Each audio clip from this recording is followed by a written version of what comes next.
Take for example, a man was on the hospital bed, diagnosed with a very deadly disease.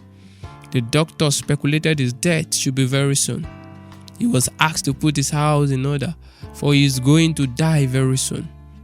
To the doctor replied, "You said I should die, and I should leave my wife and my children for who?" You all know what happened. He did not die. He lived to see his children's successful days. He had a sense of responsibility. Hence, the third reason why people die after the defeat of death is most don't have a sense of responsibility. A sense of responsibility for those whose success depends on them staying alive. A man also was sick to the point of death. A prophet was sent to him that he should put his house in order, that he will die. The man hearing this was sorrowful and faced the world to communicate with him that has the power over death. He communicated the responsibilities he discharged in the past, and I believe he would promise to do more if he can be allowed to live 15 more years. I'm telling you, the 15 years was added to his life.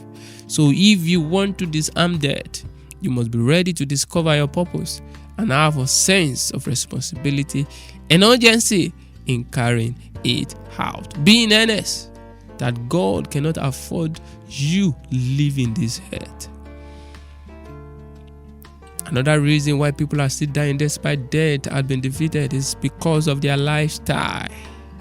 It's because of their lifestyle. Death still had its grips on people because of wrong lifestyles.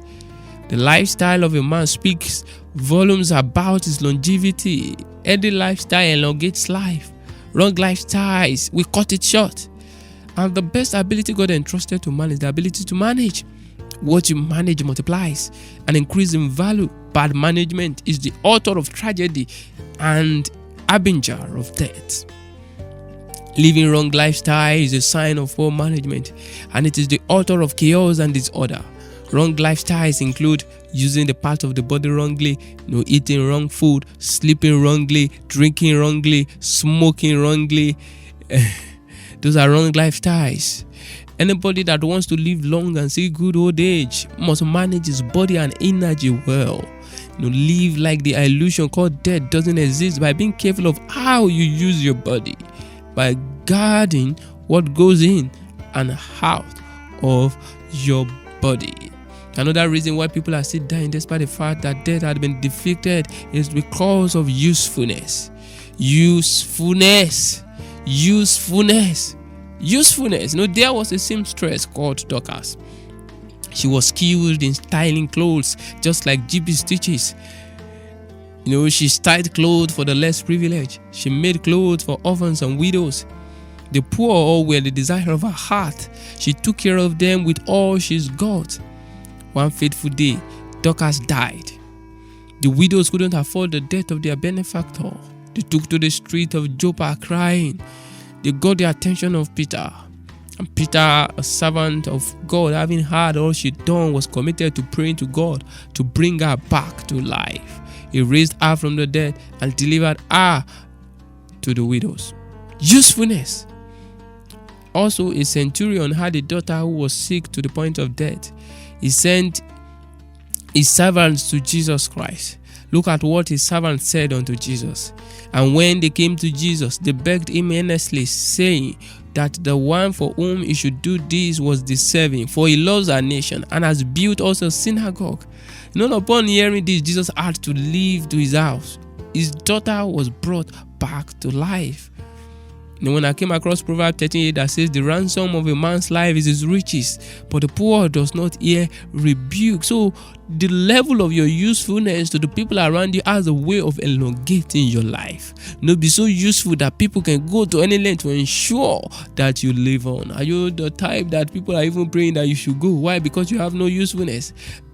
That's why many are dying, because they are not useful to those around them. They are not useful to the plan of God. They are not useful to the agenda of the kingdom. They are not even useful to the nation. So why won't death claim their life? So if you want to send packing death out of your life, you want to live long, then be useful. Be useful to those around you. Now, this is the final note. Now, there was a boy who had heard through the grapevine that a man was the wisest of all the men in the East. He took it upon himself to search out the wisdom of this man. After all, it is the glory of kings to conceal a thing, and it is the glory of men to search it out. So this boy caught 2 butterflies in his hand on his way to this wise man. He showed the man the 2 butterflies and said, "I want you to tell me which of these butterflies in my feast is alive." The man replied, "The boy, the life and the death of those creatures are in your hands." So in the same vein, your living and your dying is in your hands. Now I have put to your reach your victory over death, and what you need to do to position yourself to enforce your victory. The boy now is in your court. Will you be useful? Will you live your life with a sense of responsibility, a sense of urgency?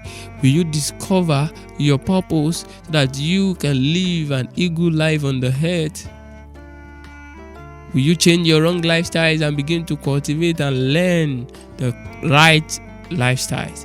If you can do all of those, I'm telling you, death will lose its grips over your life.